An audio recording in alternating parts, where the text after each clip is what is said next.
Madam President of the General Assembly, Annalena Baerbock, Mr. Secretary General Antonio Guterres, dear heads of state and government, and representatives of the member states gathered here. This should be a time to celebrate the United Nations. Created at the end of the war, the UN symbolizes the highest expression of the aspiration for peace and prosperity. Today, however, the ideals that inspired its founders in San Francisco are under threat as never before in their history. Multilateralism is at a new crossroads. The organization's authority is in check. We are witnessing the consolidation of an international order marked by repeated concessions to power play. Attacks on sovereignty, arbitrary sanctions, and unilateral interventions are becoming the rule.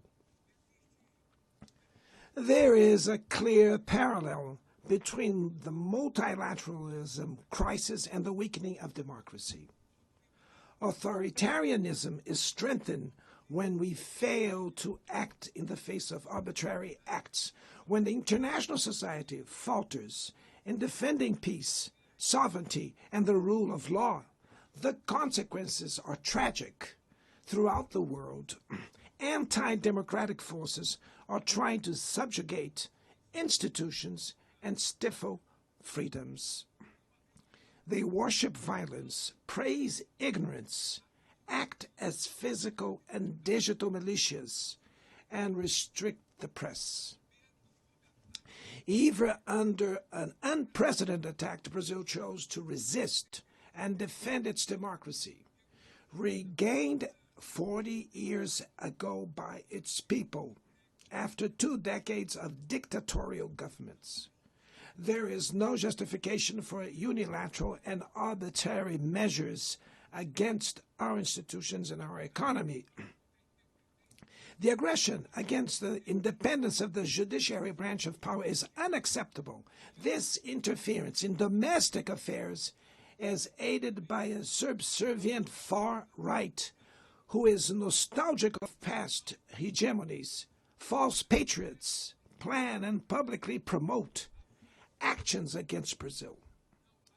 Peace cannot be achieved with impunity. A few days ago, and for the first time in 525 years of our history, a former head of state was convicted of attacking the democratic rule of law. He was investigated, indicted, trialed, and held accountable for his actions in a meticulous process. He has the right to defend himself was secured, a prerogative that dictatorships deny to their victims. Before the eyes of the world, Brazil sent a message to all aspiring autocrats and those who support them. Our democracy, our sovereignty are non-negotiable.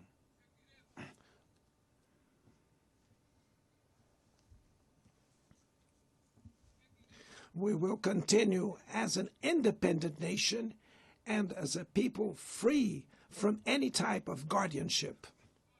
Sound democracies go beyond the electoral ritual. Its strength presupposes the reduction of inequalities, the guarantee of the most basic rights: food, safety, work, housing, education, and health.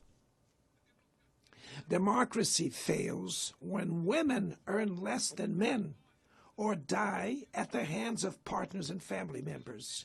It loses when it closes its doors and blames migrants for the world's ills.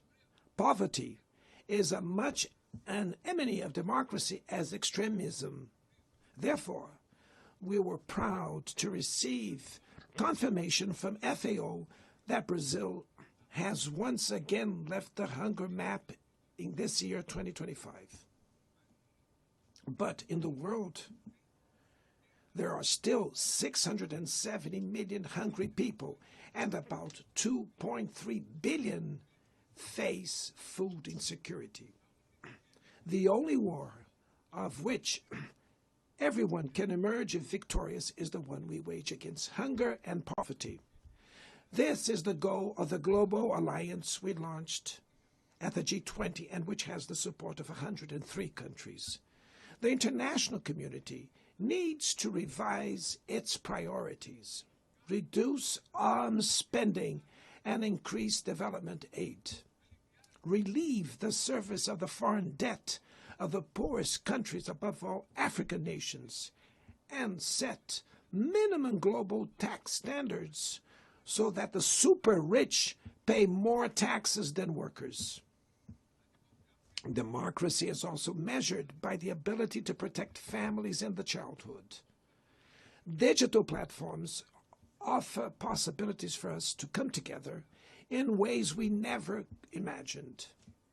But they have been used for sowing intolerance, misogyny, xenophobia, and misinformation. The internet cannot be a land of lawlessness. It's up to governments to protect the most vulnerable. Regulating does not mean restraining freedom of expression. It's about ensuring that what is already illegal in the real world is treated the way in the virtual environment. Attacks on regulation serve to cover up hidden interests and provide shelter for crimes such as fraud, human trafficking, pedophilia, and attacks against democracy. The Brazilian parliament was right to rush to address this issue. Last week, I proudly enacted one of the world's most advanced laws for the protection of children and adolescents in the digital environment. Also, we sent draft bills to the National Congress to foster competition in digital markets and to encourage the installation of sustainable data centers.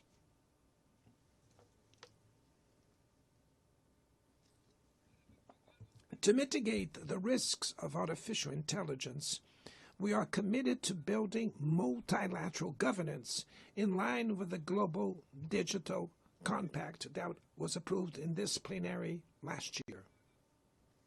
Ladies and gentlemen, Your Excellencies, in Latin America and the Caribbean, we are experiencing a time of growing polarization and instability. Maintaining the region as a zone of peace is and was our priority. We are a continent free of weapons of mass destruction, without ethnic or religious conflicts. The comparison between crime and terrorism is worrying. The most effective way to combat drug trafficking is to cooperate to suppress money laundering and limit arms trade. Using lethal force in situations that do not constitute armed conflict is tantamount to executing people without trial. Other parts of the planet have already witnessed interventions that cause greater damage than intended, with serious humanitarian consequences. The path to dialogue must not be closed in Venezuela. Haiti has the right to a violence-free future, and it is unacceptable that Cuba be listed as a country that sponsors terrorism. In the conflict in Ukraine,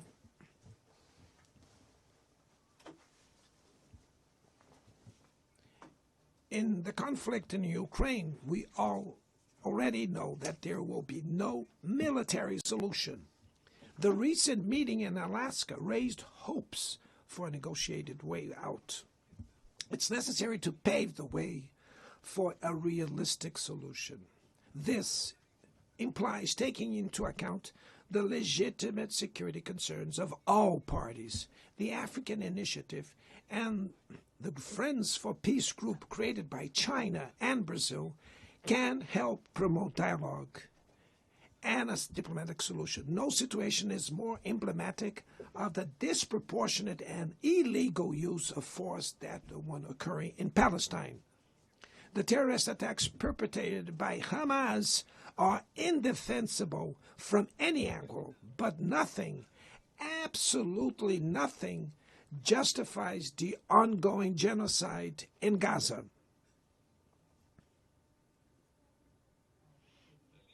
There, under tons of rubble, are buried tens of thousands of innocent women and children.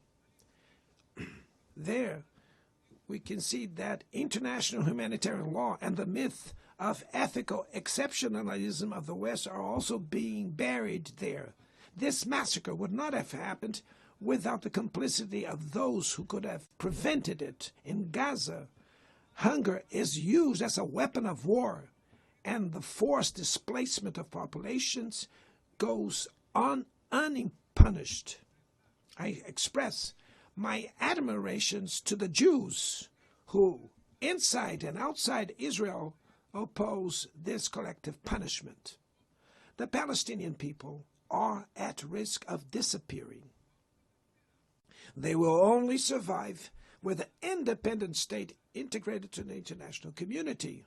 This is the solution defended by more than 150 UN members, reaffirmed yesterday here in this very plenary, but bared by a single veto. It is regrettable that President Mahmoud Abbas was prevented by the host country of occupying the Palestinian bench at this historical moment.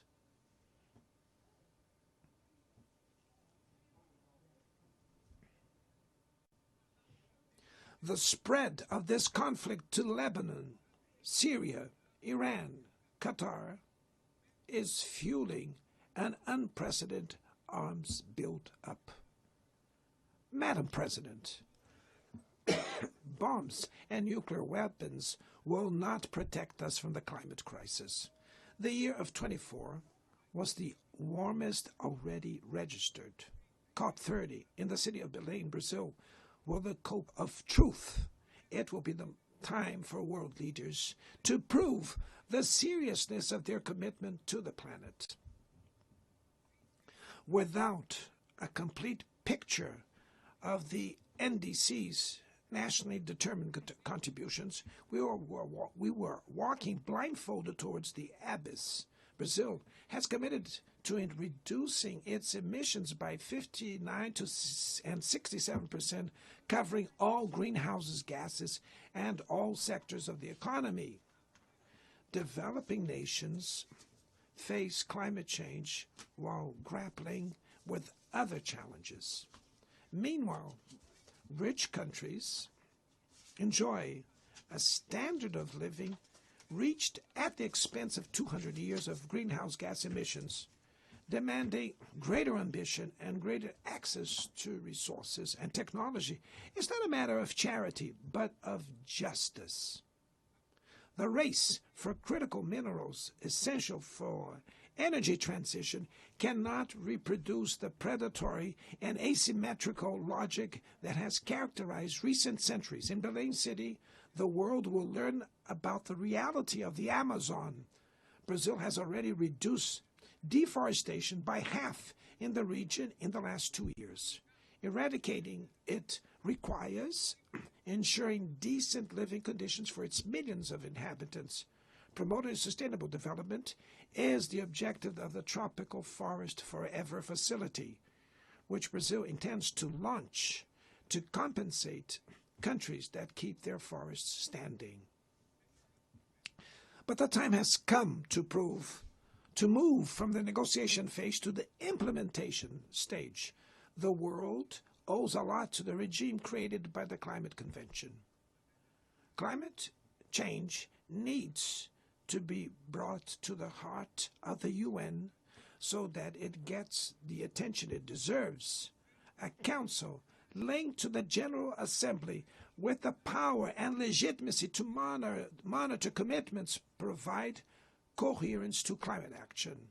This is a fundamental step towards a broader reform of the organization, which would also include an expanded Security Council in the 2 member categories. Few areas have worsened as much as the multilateral trading system.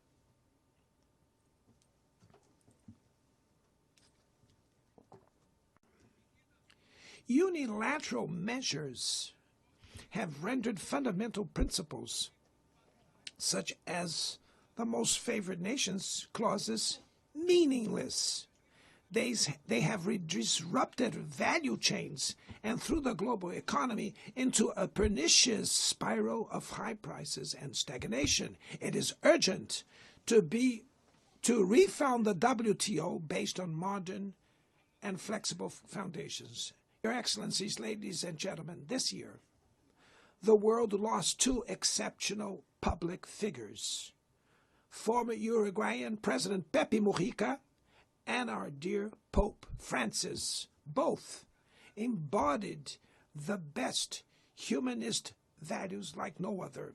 Their lives were intertwined with the 8 decades of the UN's existence. If they were still among us, they would use this platform to remember that authoritarianism, environmental degradation, and inequality are not relentless, that the only ones defeated are those who stand idly by, resignate, and that we can defeat the false prophets and oligarchs who exploit fear and monetize hate, and that tomorrow is made of daily choices, and it takes courage to act to transform it. In the future that Brazil envisions, there is no room for the reenactment of ideological rivalries or spheres of influence. Confrontation is not inevitable. We need leaders with clear visions who understand that the international order is not a zero-sum game. The 21st century will be increasingly multipolar. For it to remain peaceful, it cannot fall to multilateral. Brazil is giving increasing importance to the European Union, the African Union, ASEAN, CELAC, BRICS, and the G20. The voice of the Global South must be heard. The UN has today almost 4 times more members than the 51 who were at its foundation. Our historic mission is to make it once again a barrier of hope and a promoter of equality, peace, sustainable development, diversity, and tolerance. May God bless us all. And thank you very much.